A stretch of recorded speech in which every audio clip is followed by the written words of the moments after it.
Okay, good good afternoon students. आज का एक टॉपिक है, वो है रियल नंबर्स। बहुत इंपॉर्टेंट टॉपिक है रियल नंबर्स।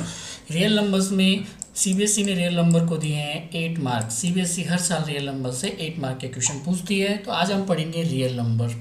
रियल नंबर पढ़ने से पहले हमें आनी चाहिए इसकी डेफिनेशन कि what is the real numbers, क्या होते हैं रियल नंबर्स, ये मैं बताता हूँ इसके एक डेफिनेशन में।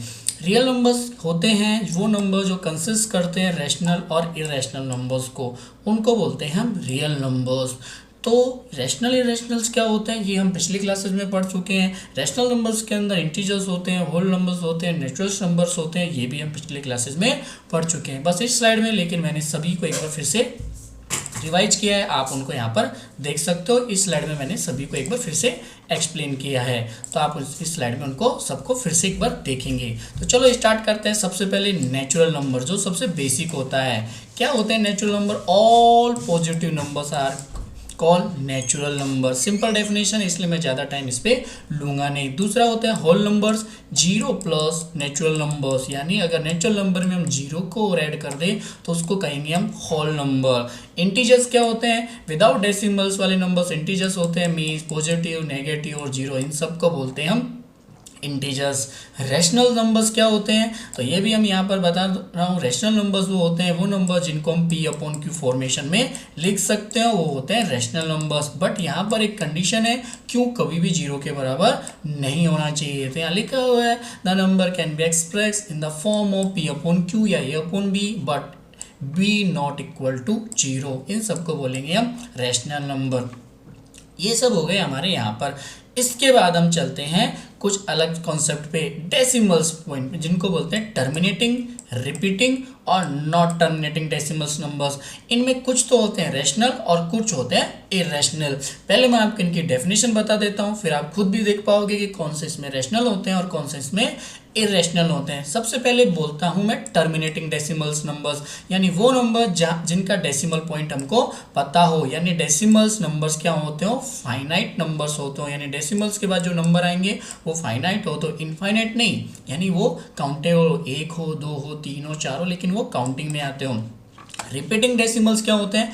वो नंबर जो डेसिमल्स के बाद आते हो लेकिन वो रिपीट होते रहते हैं, जैसे 3 3 3 3 3 कंटिन्यूसली रिपीट होते रहे हो। और ये इनफाइनाइट नंबर्स होते हैं जो रिपीट होते रहते हैं। होते इनफाइनाइट है बट रिपीटिंग वाले नंबर्स होते हैं, चाहे 8 9 8 9 8 9 8 9 8 9 जैसे कुछ भी हो, लेकिन रिपीट होने चाहिए। ये दोनों क्या होंगे आप सब बता सकते हो? ये दोनों होंगे रैशनल नंबर। इन दोनों को हम काउंट करेंगे रैशनल नंबर्स में। एक टाइप और होता है जिसको बोलते हैं नॉट टर्मिनेटिंग डेसिमल्स नंबर्स, यानी डेसिमल्स के बाद नंबर्स कभी भी एंड होते ही नहीं हो, यानी इनफाइनाइट नंबर्स होते हो, यानी इनडेफिनेटली नंबर्स आते रहते हो, उनको बोलते हैं नॉट टर्मिनेटिंग डेसिमल्स नंबर्स। और ये होते हैं इरेशनल्स नंबर्स। तो इनको इरेशनल नंबर्स में हम काउंट करेंगे। ऑलरेडी ये सब पढ़ चुके हैं, बट आपका एक बार रिकॉल हो जाए, आपको एक बार फिर से बेटर अंडरस्टैंडिंग आ जाए, इसलिए मैंने ये सब फिर से बता दिया है। Euclid division lemma theorems already हम पढ़ चुके हैं, लेकिन फिर से मैं इसका एक वीडियो बना चुका हूं, आप उस वीडियो को देख लेना। फिर भी किन बच्चों को अगर समझ नहीं आया हो तो एक बार मैं फिर से समझा देता हूं। यूक्लिड डिवीजन लामा थ्योरम, हमारे बहुत अच्छे मैथमेटिशियन थे लेमा, उन्होंने ये थ्योरम्स दी थी। उन्होंने प्रूव किया था एक स्टेटमेंट डिविजन्स का इस थ्योरम की हेल्प से। आप सबको पता है कि ये होता है हमारे पास डिविडेंड और ये होता है हमारे पास कोई भी, मान लो ये भी ए कोई डिविडेंट है और ये कोई डिवाइजर है। अगर इस डिविडेंट में मैंने इस डिवाइजर का भाग दिया, तो इस डिविडेंट में अगर मैंने इस डिवाइजर का भाग दिया तो हमको मिलने वाला है एक क्वेश्चन और एक रिमाइंडर। ये आप सबको पता है क्या मिलने वाला है? एक क्वेश्चन और एक रिमाइंडर मिलने वाला है।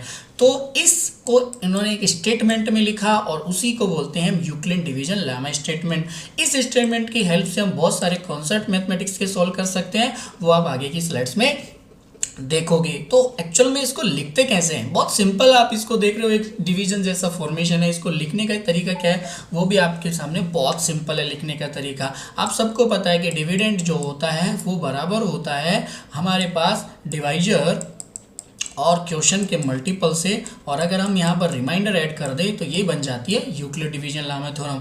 बट यहाँ पर भी एक कंडीशन होती है, कभी भी रिमाइंडर ग्रेटर देन नहीं होना चाहिए उसके डिवाइजर से, और कभी भी ये जीरो से छोटा नहीं होना चाहिए। ये स्पेशल इसके लिए कंडीशन है, यानी रिमाइंडर हमेशा ग्रेटर देन और इक्वल होगा जीरो के, और हमेशा लेस देन होगा ये डिवाइजर के, बी यहाँ पर डिवाइजर है। तो ये है हमारा यूक्लिड डिवीजन लामा थ्योरम्स। अब यहाँ पर आप देख सकते हो, इसको प्रूफ भी कर सकते हो। मैंने यहाँ पर एक A15 कोई डिविडेंट लिया हुआ है, 3 यहाँ पर कोई डिवाइजर है। अगर मैं इस डिवाइजर का डिविडेंट इसमें करता हूँ तो हमारे पास रिमाइंडर 0 बचता है और यहाँ पर क्वेश्चन कितना आता है, 5 आता है। तो क्या हेल्प होती है यूक्लिड डिवीजन लामा थ्योरम का, मैं बताता हूँ। ये है हमारे पास यूक्लिड डिवीजन लामा और एक अलग कॉन्सेप्ट है यूक्लिड डिवीजन एल्गोरिथम्स। दोनों सेपरेट है। यूक्लिड डिवीजन लेमा एक थ्योरम है और इसके हेल्प से हम कैसे यूक्लिड डिवीजन एल्गोरिथम्स कर सकते हैं, किस तरह से हम दो नंबर्स के एचसीएफ फाइंड आउट कर सकते हैं with the help of Euclid division lemma. तो देखो ऑलरेडी इसका मैं वीडियो बना चुका हूँ, आप वो वीडियो देख लेना। फिर भी मैं इसका कॉन्सेप्ट फिर से आपके सामने क्लियर कर देता हूँ। पूरा चैप्टर्स आपको यहाँ पर समझने को मिल सकता है। फर्स्ट हम जो चैप्टर्स पढ़ा रहे हैं वो एक इंट्रोडक्शन पढ़ा रहे हैं। क्वेश्चंस आप खुद देख लेना, कोई भी डाउट्स हो आप मुझे शेयर करना, मैं उसको क्लियर कर दूंगा। तो अब हम चलते हैं यूक्लिड डिवीजन एल्गोरिथम में। होता क्या ये यूक्लिड डिवीजन एल्गोरिथम, मैं आपको एक बिल्कुल सिंपल कॉन्सेप्ट में समझाता हूँ।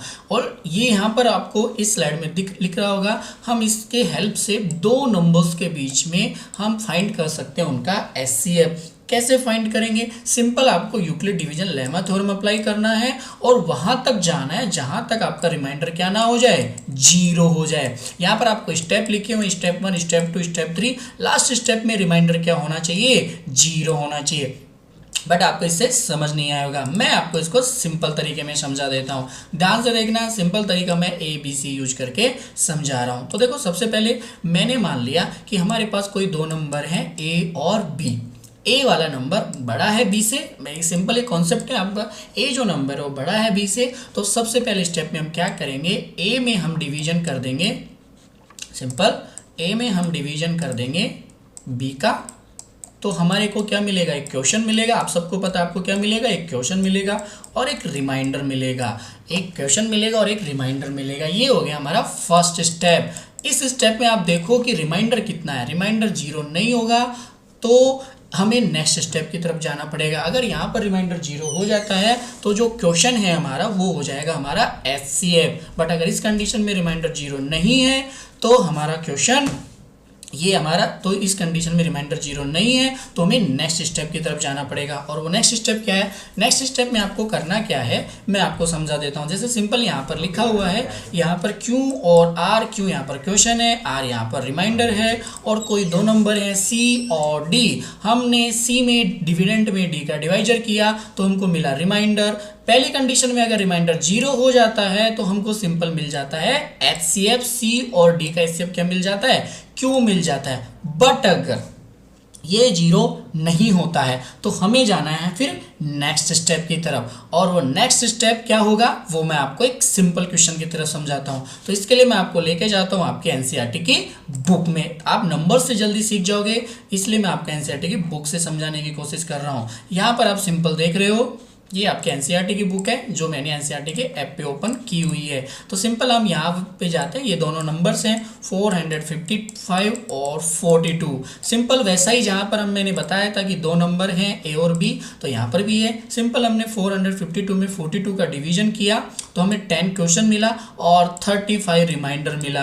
तो आपको समझ आ गया यहाँ पर रिमाइंडर 0 नहीं है। आपने ये बात तो समझ ली होगी कि सर यहाँ पर रिमाइंडर 0 बिल्कुल भी नहीं है, मतलब हमें नेक्स्ट स्टेप की तरफ जाना पड़ेगा। तो नेक्स्ट स्टेप क्या है मैं आपको फिर से वहां पर ले जाके समझाता हूं। जब अगर रिमाइंडर 0 नहीं होता है तो जो भी हमारे पास डिवाइजर है, देखो ध्यान से सुनना, जो भी डिवाइजर है वो बन जाएगा अभी डिविडेंट और इस डिवाइजर में हमें भाग देना है उस रिमाइंडर का, यानी जो भी रिमाइंडर बचा है उसका भाग देना है। फिर से एक नया क्वेश्चन बचेगा, क्वेश्चन नंबर 2, फिर से एक नया क्वेश्चन मिलेगा, क्वेश्चन नंबर 2 मिलेगा हमको, ये पहला था, दूसरा क्वेश्चन मिलेगा और फिर से हमको एक रिमाइंडर मिलेगा, रिमाइंडर नंबर 2। ये रिमाइंडर भी 0 नहीं है तो फिर से हम नया स्टेप फॉलो करते हैं। कैसे फॉलो करते हैं मैं आपको यहाँ पर समझाता हूँ। देखो यहाँ पर रिमाइंडर 0 नहीं है तो जो ये डिवाइजर है ये बन जाएगा डिविडेंट, यानी 42 बन जाएगा डिविडेंट और इसमें हम भाग देंगे 35 का, कितनी बार जाएगा 1 बार, तो ये हो जाएगा हमारा क्वेश्चन नंबर 2। और इस कंडीशन में भी हमको नेक्स्ट स्टेप में भी 7 रिमाइंडर मिलता है, यानी यहाँ पर भी हमारा रिमाइंडर 0 नहीं हुआ है। जब रिमाइंडर 2 भी 0 नहीं होता है तो फिर से हमको नेक्स्ट स्टेप जाना है और नेक्स्ट स्टेप क्या है मैं आपको समझाता हूँ। जो ये रिमाइंडर था जो ये रिमाइंडर था फर्स्ट वाला, इसका हमने इसमें भाग दिया था, ये बन जाएगा नेक्स्ट स्टेप में डिविडेंड, और फिर से हमें इसमें भाग देना पड़ेगा R2 का जो नया रिमाइंडर था, और फिर से हमको मिलेगा नया क्वेश्चन Q3, और फिर से हमारे पास एक नया रिमाइंडर आ जाएगा R3। यानी ये स्टेप हमको रिपीट करते जाना है। यानी देखो यहाँ पर 35 था नया पुराना रिमाइंडर, और 7 फिर से नया रिमाइंडर बच गया, यानी 35 जो पुराने रिमाइंडर में फिर से हम नए रिमाइंडर 7 का भाग देंगे, हमको फिर से मिलेगा एक क्वेश्चन, और वो है हमारा 5। अब यहाँ पर हो गया रिमाइंडर 0। तो इस तरह से हम इसको फॉलो करते हैं, इसको बोलते हैं यूक्लिड डिवीजन एल्गोरिथम। क्लियरली आप ये समझ गए होंगे कि यूक्लिड डिवीजन एल्गोरिथम क्या होता है और यूक्लिड डिवीजन लेमा क्या होता है। ऑलरेडी ये मैं पहले के वीडियो में समझा चुका हूं। दूसरा सबसे इंपॉर्टेंट जो आता है वो आता है फंडामेंटल थ्योरम ऑफ अर्थमेटिक। बहुत इंपॉर्टेंट थ्योरम है, आप इसको ध्यान से देखना। फंडामेंटल थ्योरम ऑफ अर्थमेटिक होता क्या है, देखो आपको दिख रहा होगा फंडामेंटल थ्योरम ऑफ अर्थमेटिक। इसका स्टेटमेंट आपको याद होना चाहिए, क्योंकि पिछले साल के सीबीएसई में इसका स्टेटमेंट पूछा हुआ है, तो पूछ सकता है। इस साल का स्टेटमेंट भी बहुत ईजी है। सबसे पहले मैं जो भी स्टेटमेंट में जो बहुत इंपॉर्टेंट टॉपिक है मैं उसको हाईलाइट कर दूंगा, तो ध्यान से सुनो। यहाँ लिखा हुआ है every composite number, only this theorem can apply composite number. ध्यान रखना ये थ्योरम सिर्फ कंपोजिट नंबर पे अप्लाई होती है। कंपोजिट नंबर्स आप जानते होंगे, वो नंबर जिनके एक से ज़्यादा फैक्टर होते हैं उनको बोलते हैं हम कंपोजिट नंबर्स। ये चीज़ें आपको आनी चाहिए, छोटी क्लासेस की चीज़ें थी, आपको पता होनी चाहिए। कंपोजिट नंबर्स क्या बोलते हैं, वो नंबर जिनके वन मोर देन टू या मोर देन टू फैक्टर होते हैं उनको बोलते हैं हम कंपोजिट नंबर। 2 या 2 से ज़्यादा जिनके फैक्टर होंगे वो कंपोजिट नंबर कहलाएंगे। नेक्स्ट मैं पढ़ रहा हूँ, every composite number can be express as a product of prime. यानी कंपोजिट नंबर्स को हम प्रोडक्ट ऑफ प्राइम्स के रूप में एक्सप्रेस कर सकते हैं, रिप्रेजेंट कर सकते हैं। आगे पढ़ते हैं, this representation is called prime factorisation of the number. और जो ये रिप्रेजेंटेशन है ये कहलाता है हमारा प्राइम फैक्टराइजेशन। फैक्टराइजेशन आप सबको पता है, दो नंबर्स के हम कहाँ तक फैक्टर करते हैं, प्राइम नंबर तक फैक्टर करते हैं, तो इसको बोलते हैं हम prime factorisation. This factorisation is unique. ये फैक्टराइजेशन क्या होगा, यूनिक होगा, apart from the order in which the prime factor occur. ध्यान से सुनना, बहुत अच्छा है। जो ये प्राइम फैक्टराइजेशन होगा ये यूनिक होगा, के सिवाय जो ऑर्डर है वो क्या, इसमें जो ऑर्डर में जो रहेंगे वो कौन से रहेंगे, प्राइम नंबर्स रहेंगे। और आप सबको पता है प्राइम नंबर्स का सिर्फ ओनली एक ही फैक्टर होता है, वो होता है 1, और वो खुद इटसेल्फ दो ही, एक तो खुद होता है और एक तो खुद वो नंबर उसका फैक्टर हो सकता है, या फिर एक नंबर 1 उसका फैक्टर हो। जैसे 2 एक सबसे स्मॉलेस्ट प्राइम नंबर है, तो इसका एक तो 1 फैक्टर होगा और इसका एक 2 फैक्टर होगा। 3 एक प्राइम नंबर है जिसका एक तो 1 फैक्टर होगा, एक 3 फैक्टर होगा। यानी प्राइम नंबर के सिर्फ 2 ही फैक्टर होते हैं, और जिनके 2 से ज़्यादा फैक्टर होते हैं वो होते हैं कंपोजिट नंबर। चलो तो हम बात करते हैं नेक्स्ट। तो जैसे ये कोई नंबर लिखा हुआ है 1092, तो हमने 2 एक प्राइम नंबर्स का डिवीजन किया, 546 बचा, फिर 3 का डिवीजन किया, 182 बचा, फिर 2 का डिवीजन किया, 91 बचा, फिर 7 का डिवीजन किया, 30 बचा। तो ये जो सभी थे 2, 3, 2, 7, 13, ये सभी प्राइम नंबर्स हैं, और ये होंगे इनके इस 1092 के प्राइम फैक्टर्स के। जो 1092 जो कंपोजिट नंबर्स है ये इसके प्राइम फैक्टर्स हैं, ये इसके क्या है, प्राइम फैक्टर्स हैं। तो यही है फंडामेंटल थ्योरम ऑफ अर्थमेटिक्स, यानी कंपोजिट नंबर को हम प्राइम फैक्टर्स के रूप में लिख सकते हैं। याद रखना, रिमेंबर एंड रिमेंबर, कि कंपोजिट नंबर्स को हम कैसे लिख सकते हैं, प्राइम फैक्टर्स के रूप में लिख सकते हैं। बहुत इंपॉर्टेंट थ्योरम है, आपसे पूछ सकते हैं, सिंपल, आपको इसका डेफिनेशन याद होना चाहिए। 1 नहीं, 2 नहीं, 3 नहीं, 4-5 बार प्रैक्टिस करो, इजीली आपको डेफिनेशन याद हो जाएगा। याद करने की भी जरूरत नहीं है, सिंपल एक लाइन याद रख लो, every composite number can be expressed as a product of a prime number. और जो फैक्टराइजेशन होगा ये यूनिक होगा। एक लाइन याद रखोगे तो आपको fundamental theorem of arithmetics simply समझ आ जाएगा। नेक्स्ट जो एक्सरसाइज आपकी, ऑलरेडी आप एक्सरसाइज 1.1 कंप्लीट कर चुके हो, इसलिए मैं नेक्स्ट एक्सरसाइज में जैसे हम एंट्री मारते हैं तो आपको पहला ही टॉपिक मिल जाता है, दी फंडामेंटल थ्योरम ऑफ अर्थमेटिक्स। तो यहाँ पर आपको बहुत सारे कंपोजिट नंबर जैसे 5313, 8232, 1771, 10626, 21252, तो बहुत सारे कंपोजिट नंबर देखेंगे और इन सभी के ये हैं प्राइम फैक्टराइजेशन, और इसी को बोलते हैं फंडामेंटल थ्योरम ऑफ अर्थमेटिक्स। सिर्फ यहाँ पर सिंपल आपको थ्योरम भी लिखी हुई है। सिंपली आप देख सकते हो यहाँ पर एक बहुत अच्छे मैथमेटिशियन है चार्ल्स फ्रेडरिक गॉस, आप इनके बारे में देख सकते हो। सिंपली आपको पता होना चाहिए, जो भी बेस्ट मैथमेटिशियन है उनके बारे में आपको पता होना चाहिए, ठीक है। तो ये जो फैक्टराइजेशन होगा ये क्या होगा, यूनिक होगा। देखो यहाँ पर आप देख सकते हो कैसा होगा, यूनिक होगा। सिंपली जनरल हम इसको इन नंबर्स के साथ कैसे अप्लाई कर सकते हैं, very very very important questions. किस तरह से हम इन क्वेश्चंस को सोल्व करेंगे वह आपको मैं इस स्लाइड में बता रहा हूँ। बहुत ही इंपॉर्टेंट क्वेश्चंस हैं, मैं आपको इसको सोल्व करके बता रहा हूँ। जस्ट फर्स्ट मैं इस बोर्ड को क्या कर लेता हूँ, एक बार इस बोर्ड को मैं क्या कर लेता हूँ, थोड़ा सा वाइट कर लेता हूँ। एक मिनट वेट करो आप। ओके स्टूडेंट, 1 मिनट के लिए मैंने वीडियो पॉज किया था, अभी मैं आपको बता रहा हूँ इसको किस तरह से व्हाइट बोर्ड किया है मैंने। आपको देखो क्वेश्चंस की तरफ लेके जाता हूँ, बहुत अच्छा क्वेश्चंस है, ध्यान से सुनना। मैं जिस तरह से समझा रहा हूँ आपको उस तरह से समझना है, आप बहुत इजीली इस क्वेश्चन को कर सकते हो। Consider the number 4n where n is natural number, check whether there is any value of n for which 4n end with the digit of 0। 4n का लास्ट डिजिट क्या होगा, 0 होगा। किस तरह से हम कंसिडर कर सकते हैं कि n नेचुरल नंबर के रूप में 4n का लास्ट डिजिट क्या होगा, 0 होगा। क्या ये कंडीशन पॉसिबल है या नहीं है, इसको मैं आपको समझाता हूँ।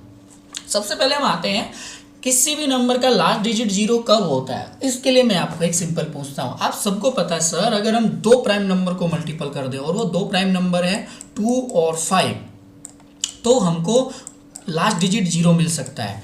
अगर किसी भी फैक्टराइजेशन में अगर 2 और 5 मिल जाता है, किसी बहुत सारा फैक्टराइजेशन है, 3 है 7 है 3 है 7 है 11 है 13 है, और हमको अगर 2 नंबर मिल जाते हैं 2 और 5, मैं प्राइम नंबर्स की बात कर रहा हूँ, तो उस डिजिट का, उस नंबर्स का लास्ट डिजिट क्या होगा, 0 होगा। तो 4n की कंडीशन में क्या ऐसा पॉसिबल हो सकता है कि हम कंसीडर कर सकते हैं n की वैल्यू के लिए, जब n यहाँ पर क्या है, नेचुरल नंबर है। n यहाँ पर जैसे n की जगह 1 रखेंगे, 2 रखेंगे, 3 रखेंगे, 4 रखेंगे। n नेचुरल नंबर तो बहुत सारे होते हैं, all positive number natural number से। तो क्या इसका लास्ट डिजिट 0 आ सकता है क्या, ये हमको ढूंढना है। तो ये कंडीशन कब पॉसिबल हो सकती है, जब अगर इसके हम प्राइम फैक्टराइजेशन करें, जब हम इसमें fundamental theorem of arithmetic apply करें, तो हमको 2 और 5 मिलना चाहिए। अब आप बोलोगे सर वो कैसे होता है, अब आप सिंपल समझ जाओ। 4, अगर मैं 4 के ऊपर पावर लगाता हूँ, चाहे 1 लगाऊं या 2 लगाऊं या 3 लगाऊं, तो आपको किसके मल्टीपल्स मिलने वाले हैं, 4 के ही मल्टीपल्स मिलने वाले हैं। 4 के ऊपर अगर 1 लगाया तो आपको 4 1 जा 4 मिलेगा। 4 के ऊपर अगर पावर 2 लगाई तो 4 मल्टीपल 4 16 मिलेगा। यानी आपको मल्टीपल्स किसके मिलेंगे, ये तो कंफर्म है 4 के मल्टीपल्स मिलने वाले हैं। कुछ भी हो जाए आपको 4 के ही मल्टीपल्स जाते जाएंगे, इन्फिनिटी वैल्यू तक आपके चलते रहेंगे, और तो आपके पास कोई आने वाला नंबर्स है नहीं। तो इससे क्या समझे, इससे हम एक बात तो समझ गए। 1 मिनट मैं इसको फिर से वाइट कर देता हूं। इससे हम एक बात तो समझे कि यहां पर किसी भी कंडीशन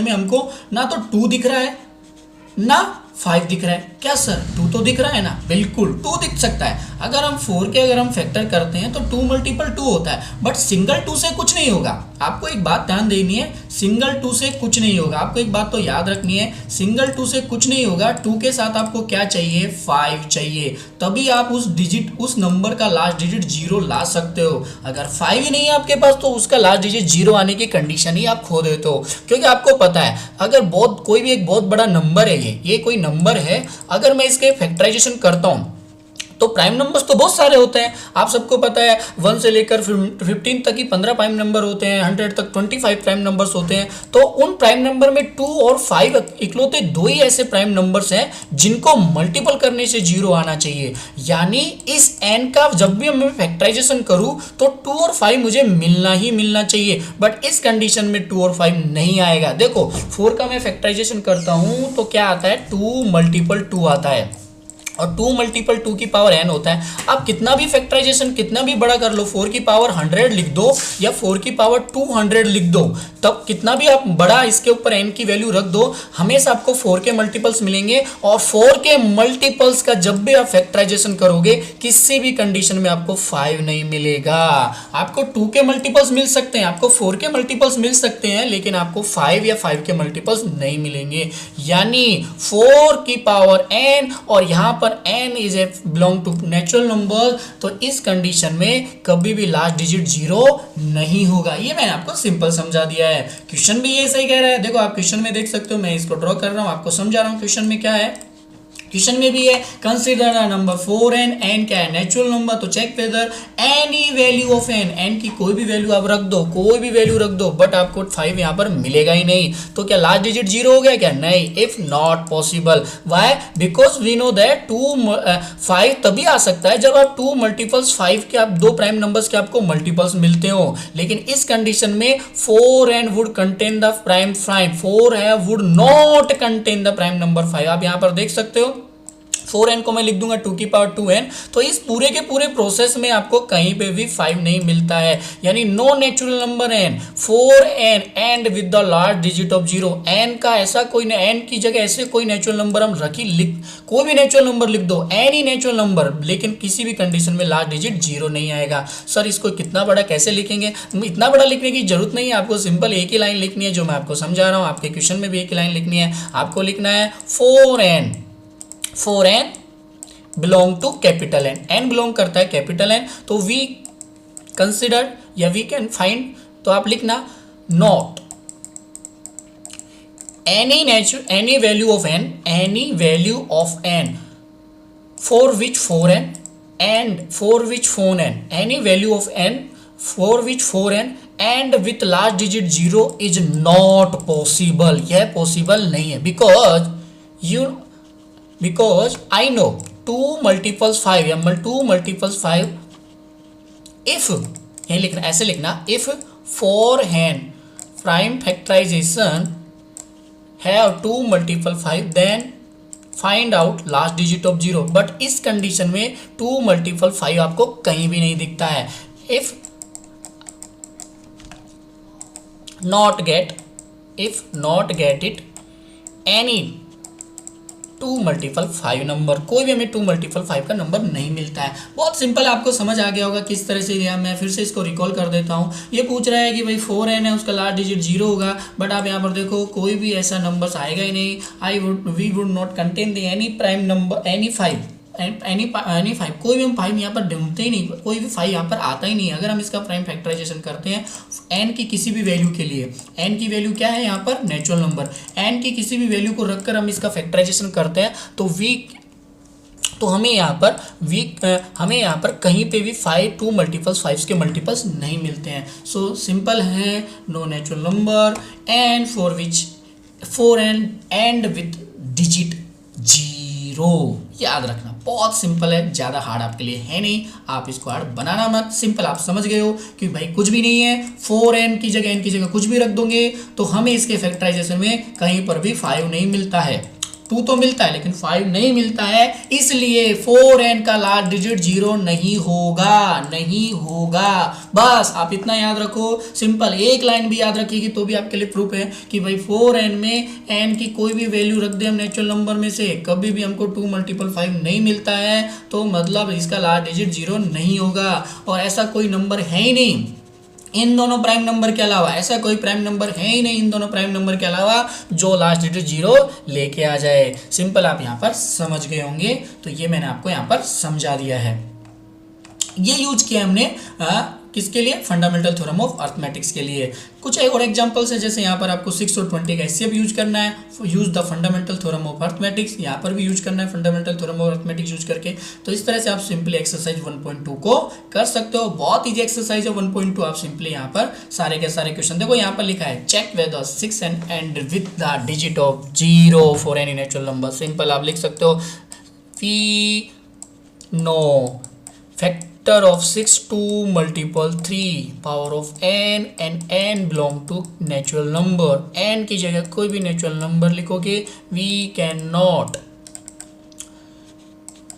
वी कैन नॉट, हम इसको ऐसा नहीं लिख सकते, we can not write 2 multiple 5, इस तरह से हम किसी फॉर्म में नहीं लिख सकते। अगर आपको 5 नहीं मिलता है, अगर ये यानी आप लिख सकते हो 6 है, any natural number n not have prime number of 5, prime number of 5 ये रखता ही नहीं है किसी भी n की वैल्यू के लिए। अगर हम इसका फैक्टराइजेशन करते हैं तो ये प्राइम नंबर रखता ही नहीं है। अब जब ये प्राइम नंबर ही नहीं रखेगा, 5 रखेगा ही नहीं, तो 2 कितना भी आ जाए, 2 मल्टीपल 3 हो, कुछ भी हो, लेकिन 2 मल्टीपल 5 होता है, तभी हमको मिलता है 0। तो ये एक्सरसाइज मैं यहीं के रोकता हूँ, आप एक्सरसाइज 1.2 करो, होमवर्क्स में करो। इसके बाद हम पढ़ेंगे रिवेस्टिंग इरेशनल नंबर, बहुत अच्छी एक्सरसाइज, आप इजीली इसको कर सकते हो, ज़्यादा हार्ड इसके अंदर कुछ है नहीं, सिंपल एक्सरसाइज है, सिंपल सॉल्यूशन से आप इसको सोल्व कर सकते हो। तो हम आज के लिए आपके लिए एक्सरसाइज 1.2, आज एक्सरसाइज 1.2 कंप्लीट करो,